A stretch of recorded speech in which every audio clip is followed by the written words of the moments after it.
Smart city ಆದ ಹೊಸ bus ಸ್ಟ್ಯಾಂಡಿಗೆ ಇವತ್ತು ಇದು ಬಸ್ ಆರಂಭ ಆಗ್ತಾ ಇದೆ. ಇಲ್ಲಿ ಓಪನಿಂಗ್ ಆಗಿ 6 ಮಂತ್ ಆಯ್ತು ಇದು. ಆಮೇಲೆ ಇನ್ನೊಂದು ಸ್ವಲ್ಪ ಕೆಲಸ ಇತ್ತು, ಹಾಗಾಗಿ ಸ್ವಲ್ಪ ಬಸ್ ಇಲ್ಲಿ ಬರೋದು ಸ್ವಲ್ಪ ಡಿಲೇ ಆಗಿದೆ. ಇವತ್ತೆಲ್ಲ ಫುಲ್ ಕಾರ್ಯ ಆಗಿದೆ. ಈಗ ಇವತ್ತಿಂದ ಬಸ್ ಪ್ರಾರಂಭ ಆಗ್ತಾ ಇದೆ ಇಲ್ಲಿ.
ಸ್ಮಾರ್ಟ್ ಸಿಟಿಗೆ 75%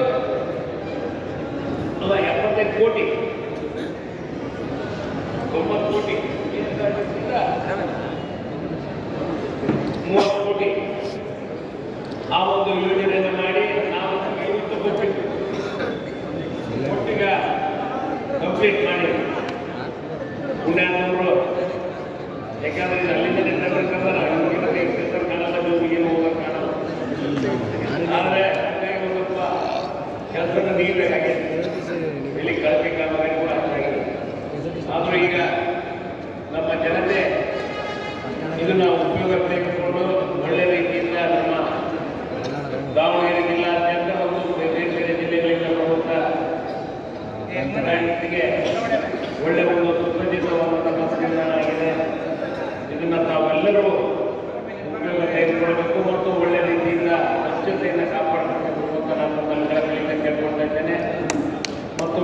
ಮುಖ್ಯವಾಗಿ ದಾವಣಗೆರೆ ನಗರದಲ್ಲಿ ಸಾಕಷ್ಟು ಯೋಜನೆಗಳಾಗುತ್ತೆ. ಯಾಕೆಂದರೆ ಇದ್ರ ಜೊತೆಗೆ ನಾವು ಹಳೆ ಬಸ್ ಸ್ಟ್ಯಾಂಡ್ ಈಗ ಅದು ಪ್ರೈವೇಟ್ ಬಸ್ ಸ್ಟ್ಯಾಂಡ್ ಆಗಿದೆ, ಖಾಸಗಿ ಬಸ್ ಸ್ಟ್ಯಾಂಡ್, ಅದನ್ನು ಪ್ರಾರಂಭ ಮಾಡಿದ್ವಿ. ಅದನ್ನು ಭಾಳ ಜನ ಪ್ರಾರಂಭ ಮಾಡಿಸಿದ್ವಿ. ಆದರೆ ಅದನ್ನು ಮೊಟಕುಗೊಳಿಸಿ ಅದಕ್ಕೆ ಬಸ್ಸು ಟರ್ನ್ ಆಗಂಗಿಲ್ಲ, ಬಸ್ಸು ರಿವರ್ಸ್ ಹೋಗಂಗಿಲ್ಲ, ಅದನ್ನೇ ಮಾಡಿರ್ತಾರೆ. ವಿಮಾನದ ನಾಟ ಮಾಡಬೇಕಾಗಿದೆ, ಸ್ವಲ್ಪ ಕಡಿಮೆ ಅದನ್ನು ಒಂದು ಒಳ್ಳೆ ವರ್ಷದಿಂದ ಬಸ್ಸಿಂದ ಹಾಕಿತ್ತು. ಆದರೆ ಅದು ಭಾಳ ಮಾಡಿ ಮತ್ತು ಮುಖ್ಯವಾಗಿ ಈಗ ಮುಂದುವರೆ ವರ್ಷ ನಮ್ಮ ಸರ್ಕಾರ ಮತ್ತು ವಿವಿಧ ಯೋಜನೆಗಳನ್ನ ನಾವು ಬಡವರಿಗೋಸ್ಕರ ಕಾರ್ಯಕ್ರಮ ತಂದಿದ್ದೇವೆ. ಮತ್ತು ಮುಖ್ಯವಾಗಿ ಎಲ್ಲ ನಗರ ಪ್ರದೇಶಗಳಿಗೆ ಇನ್ಮೇಲೆ ನಾವು ಹೆಚ್ಚು ಪ್ರಾರಂಭವಾಗಿ ಕೆಲಸ ಕಾಮಗಾರಿಗಳು ಈಗ ಅಷ್ಟು ಸಂತೋಷ ಹೋಗ್ತಿಲ್ಲ, ಅಷ್ಟು ಕಾಮಗಾರಿಗಳು ಆಗಿಲ್ಲ. ಈಗ ಪ್ರಾರಂಭ ಮಾಡಿ ನಿಮಗೆ ಎಷ್ಟು ಸುಂದರ ನಗರವನ್ನಾಗಿ ಮಾಡಲಿಕ್ಕೆ ನಮ್ಮೆಲ್ಲರ ಸಹಕಾರ ಮುಖ್ಯ. ಮತ್ತು ಅದೇ ರೀತಿ ಗ್ರಾಮಾಂತರ ಪ್ರದೇಶದ ಅಲ್ಲಿ ಹೆಚ್ಚಿನ ರೀತಿಯಿಂದ ಗ್ರಾಮೀಣ ಪ್ರದೇಶದ ಅಭಿವೃದ್ಧಿ ಹೆಚ್ಚು ಅನುದಾನ ತಂದು ನಮ್ಮ ಜಿಲ್ಲಾ ಒಳ್ಳೆ ನೀರಾವರಿ, ಒಳ್ಳೆ ರಸ್ತೆ, ಒಳ್ಳೆ ಒಂದು ಪ್ರತಿಯೊಂದು ವಿಚಾರಗಳಲ್ಲಿ ಮೂಲಭೂತ ಸೌಕರ್ಯಗಳನ್ನು ಏನು ಒದಗಿಸಬೇಕೋ ಅವಕ್ಕೆಲ್ಲ ನಾವು ಕಾನೂನು ಆಗ್ತೀವಿ ಅಂತ ಕೊಡ್ತಾ ಮುಖ್ಯವಾಗಿ ಗ್ರಾಮಾಂತರ ಪ್ರದೇಶ ಆಗಿರ್ಬೋದು, ನಗರ ಸಾರಿಗೆ ಆಗಿರ್ಬೋದು, ಪ್ರತಿಯೊಂದು ವಿಚಾರದಲ್ಲಿ ಮತ್ತು ಮಹಿಳೆಯರಿಗೆ ವಿಸ್ತೃತವಾಗಿ ಬಸ್ ಪ್ರಯಾಣವನ್ನು ಮಾಡಿದೆ. ಇವನ್ನೆಲ್ಲ ನಿಮಗೆ ಹೆಚ್ಚಿನ ರೀತಿಯಿಂದ ನಮ್ಮ ಕಾಂಗ್ರೆಸ್ ಪಕ್ಷ ನಮ್ಮ ಸಿದ್ದರಾಮಯ್ಯನವರ ನಾಯಕತ್ವದಲ್ಲಿ ಹೆಚ್ಚು ಬಡವರಿಗೋಸ್ಕರ ಯೋಜನೆಗಳನ್ನು ತಂದಿದ್ದು ಕಾರ್ಯರೂಪಕ್ಕೆ ಎಲ್ಲ ಬರ್ತವೆ. ಆ ಒಂದು ಯೋಜನೆಗಳು ಇವತ್ತೇನು ನಾವು ನೋಡ್ತಾ ಇದ್ದೀವಿ. ಮುಖ್ಯವಾಗಿ ನಮಗೆ ಒಟ್ಟಿಗೆ ಇಟ್ಟಬೇಕು, ಒಬ್ಬನ ಕೂರಬೇಕು, ಒಳ್ಳೆ ವಿದ್ಯಾಭ್ಯಾಸ ಕೊಡಬೇಕು ಮಕ್ಕಳಿಗೆ ಮತ್ತು ಆರೋಗ್ಯ ಕೊಡಬೇಕು. ಈ ದೃಷ್ಟಿಕೋನದಲ್ಲಿ ನಾವು ಸರ್ಕಾರವನ್ನು ನಡೆಸ್ತಾ ಇದ್ದೇವೆ. ಈ ಬಸ್ ಸ್ಟ್ಯಾಂಡ್ ಒಳ್ಳೆ ರೀತಿಯಿಂದ ಜನಗಳಿಗೆ ಉಪಯೋಗ ಆಗಲಿ. ನಾವು ಅಧಿಕಾರಿಗಳೆಲ್ಲ ಒಳ್ಳೆ ರೀತಿಯಿಂದ ಅವರಿಗೆ ಸ್ನೇಹಜೀವಿಯಾಗಿ ಒಳ್ಳೆಯಿಂದ ಕ್ಲೀನಾಗಿ ಅವರಿಗೆ ಬಿಹೇವ್ ಮಾಡ್ಕೊಂತ ಒಳ್ಳೆ ರೀತಿಯಿಂದ ನಮ್ಮ ಜನತೆಗೂ ಸರ್ವಿಸ್ ಅನ್ನು ಕೊಡಲಿ ಅಂತ ನಾನು ಕೊನೆಯಲ್ಲಿ ಹಾರೈಸ್ತೇನೆ. ಮತ್ತು ಇದಕ್ಕೆ ನಾವು ನೋಡಿದಂಗೆ ಹೆಚ್ಚು ಕಡಿಮೆ 85-90 ಉಪವಾಸ ಸತ್ಯಾಗ್ರಹ ಮಾಡಿ ಪ್ರಾರಂಭ ಮಾಡಿದ್ದು ಅಮರನಾಥ ಸತ್ಯಾಗ್ರಹ ಮಾಡಿಬಿಟ್ಟು ಖಾಸಗಿ ಬಸ್ ನಿಲ್ದಾಣದಿಂದ ಶಿಫ್ಟ್ ಆಗಬೇಕು ಅನ್ನೋ ಬಸ್ಸಿನ ನಾವು ಜಾಸ್ತಿ ನನಗಾಗಿದೆ. ಆ ದೃಷ್ಟಿಕೋನದಲ್ಲಿ ಇಲ್ಲಿ ಅವರು ಶಾಸಕರಿದ್ದಾಗ ಪ್ರಾರಂಭ ಮಾಡಿದ್ರು. ಇವತ್ತು ಅವರನ್ನು ನಾವೆಲ್ಲರೂ ನೆನೆಸ್ಬೇಕಾಗುತ್ತೆ. ಯಾಕೆಂದ್ರೆ ಕೆಲಸ ಮಾಡಿದ್ರೆ ಮಾಡಿಲ್ಲ ಅಂತ ಹೇಳ್ಬೋದು. ಇವ್ರಿಗೆ ಹಂಗಿಲ್ಲ ನಾವೇ, ಯಾಕಂದ್ರೆ ಮಾಡಲಿಲ್ಲವಲ್ಲ ನಾವು ಮಾಡಿರ್ಬೇಕು. ಅದಕ್ಕೆ ನಾವು ನಮ್ಮ ಪಂಪ ಬಗ್ಗೆ ಒಳ್ಳೆ ಒಂದು ಜನರು, ಯಾಕಂದ್ರೆ ಅವರು ಬಸ್ ಡಿಪೋ ಮಾಡಲಿಕ್ಕೆ ಮತ್ತು ಬಸ್ ಸ್ಟ್ಯಾಂಡ್ ಮಾಡಲಿಕ್ಕೆ ಅವರೇ ಮೂಲ ಕಾರಣಕರ್ತರು. ಅವರ ಹಾಕಿಕೊಟ್ಟಂಥ ಇದನ್ನ ಇವತ್ತು ಅದನ್ನು ಅವರು ಇವರು ನನಗೆ ರೆಪ್ರೆಸೆಂಟೇಟಿವ್ ಕೊಟ್ಟಾರೆ.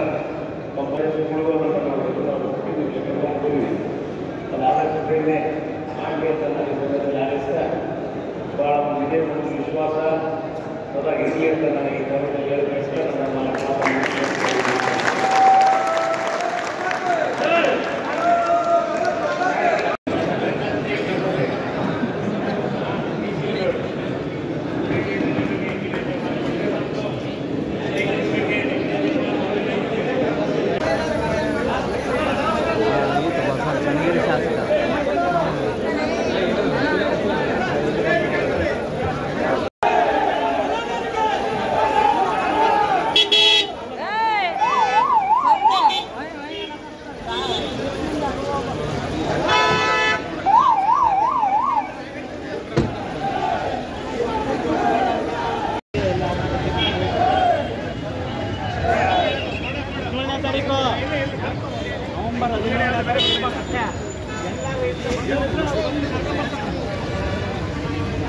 ಅಂದ್ರೆ ಎಲ್ಲಿದೆ ಇಲ್ಲ ಸರ್